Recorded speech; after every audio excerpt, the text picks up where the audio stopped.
చేపల పులుసు పెడుతున్నాను.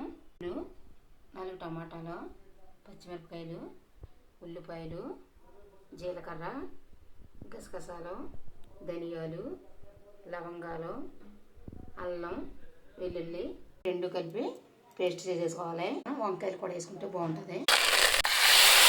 ఉల్లిపాయ వేగిపోయింది. టమాటా వేసిన గురించి ఎరుపుగా ఉంది. ఇందులో పసుపు వేసుకుందాం, కారం, కళ్ళుప్పు, చేప ముక్కలు వేసుకుని వేపేసుకుందాం.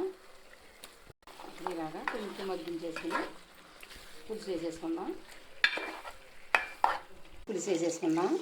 పచ్చిమిర్చి వేసుకుందాం. ముక్కలు కూడా ఇప్పుడు ఇందులో వేసేసుకుందాం. కూర దగ్గర పడిపోయింది. ఇప్పుడు ఈ మిక్సీ పట్టుకున్న మసాలా వేసేసుకుందాం. చేపల పులుసు రెడీ అయిపోయింది. ఇప్పుడు ఇందులో కొత్తిమీర వేసేసుకుందాం.